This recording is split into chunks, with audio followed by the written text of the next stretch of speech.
6 மாத குழந்தைக்கு solid start பண்ணதுக்கப்புறம் கொடுக்குற மாதிரி சூப்பரான 2 கஞ்சி தான் பார்க்க போகிறோம்.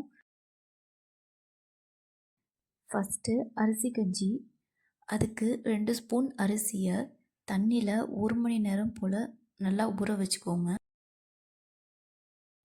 1 மணி நேரம் தண்ணியில் ஊறின அரிசி இந்த மாதிரி ஒயிட் கலரில் மாறி வரும். இப்போது இதை 2-3 டைம் தண்ணியில் நல்லா வாஷ் பண்ணி எடுத்துக்கோங்க. இப்போது வாஷ் பண்ண அரிசியை மிக்ஸி ஜாரில் சேர்த்து அது கூடவே கொஞ்சம் தண்ணி சேர்த்து நல்லா அரைச்சி எடுத்துக்கோங்க. அரைச்ச தண்ணியை இந்த மாதிரி ஒரு வடிகட்டி வச்சு வடிகட்டினீங்கன்னா பெரிய துகள்கள் எல்லாம் இந்த வடிகட்டிலே நின்றும். அரிசி தண்ணி மட்டும் நமக்கு கிடைக்கும். மறுபடியும் அந்த அரிசி தண்ணியை ஊற்றி 2-3 டைம் நல்லா அரைச்சி எடுத்து வடிகட்டி எடுத்து வச்சுக்கோங்க. இப்போது ஒரு பாத்திரத்தில் தண்ணியை கொதிக்க வச்சு அதில் வடிகட்டி எடுத்து வச்ச அரிசி தண்ணியை சேர்த்து நல்லா கலந்து விடுங்க. லோ ஃப்ளேமில் வச்சு கைவிடாமல் கலக்கிட்டே இருக்கணும், இல்லைன்னா அடி பிடிச்சிரும். ஒரு 2 நிமிஷம் கொதிக்க வச்சிங்கன்னா அதில் இருக்கிற அரிசியெல்லாம் வெந்து தண்ணி திக்காகிறத பார்க்க முடியும். இன்னும் ஒரு 2 நிமிஷம் கொதிக்க வச்சிங்கன்னா இந்த மாதிரி நல்லா நொறையாக பொங்கி அதில் இருக்கிற அரிசியெல்லாம் கம்ப்ளீட்டாக வெந்து உங்களுக்கு திக்காக ஒரு க்ரீமியாக ஒரு கஞ்சி கிடைக்கும். இந்த கஞ்சி ரொம்பவே லைட்டாக இருக்குங்க. அதனால சீக்கிரமாகவே குழந்தைங்களுக்கு டைஜஸ்ட் ஆகிடும். தடுப்பூசி போடுற டைமில் இல்லை காய்ச்சல் அடிக்கிற டைம்லலாம் இந்த கஞ்சி கண்டிப்பாக கொடுக்கலாம்.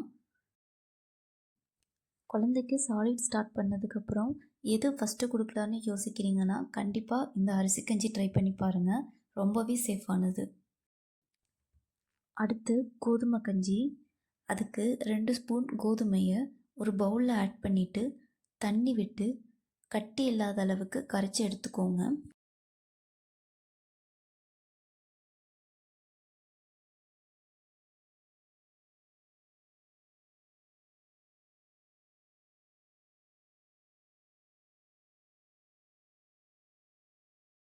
கரைச்ச தண்ணியை 10 நிமிஷம் போல் நல்லா ஊற வைங்க.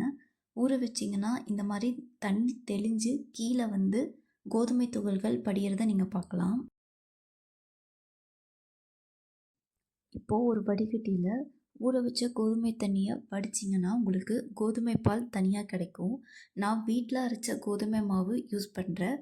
நீங்கள் கடையில் வாங்கின மாவாக இருந்தாலும் இதே ப்ரொசீஜரை ஃபாலோ பண்ணுங்கள்.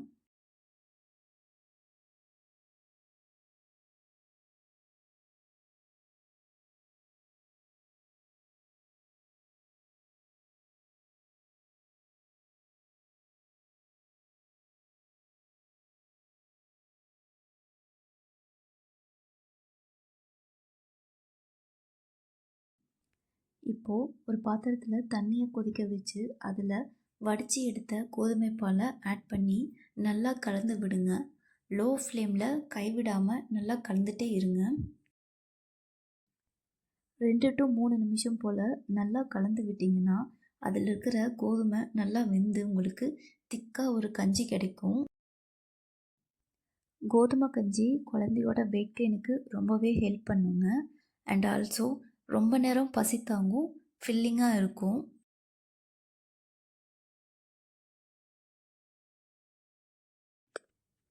அவ்வளோதாங்க. இதை ஒரு பவுலுக்கு மாற்றினீங்கன்னா கோதுமை கஞ்சி ரெடி. எந்த சாலிட் ஃபுட்ஸ் ஃபஸ்ட்டு ஸ்டார்ட் பண்ணுறதுனாலும் 3 டே ரூல் ஃபாலோ பண்ணுங்கள். ஒரு உணவை 3 நாளைக்கு ஒரு வேளை கொடுத்து பாருங்கள். அலர்ஜி ஏதாவது இருக்கான்னு செக் பண்ணிக்கோங்க. ஏதாவது இருந்துச்சுன்னா கண்டிப்பாக பீடியாட்ரிஷனை கன்சல்ட் பண்ணுங்கள். இந்த 2 கஞ்சியுமே உங்களுக்கு கண்டிப்பாக யூஸ்ஃபுல்லாக இருந்திருக்குன்னு நினைக்கிறேன். 2யும் ட்ரை பண்ணி பார்த்துட்டு எப்படி இருக்குன்னு கமெண்ட்ஸில் ஷேர் பண்ணுங்கள். தேங்க்யூ.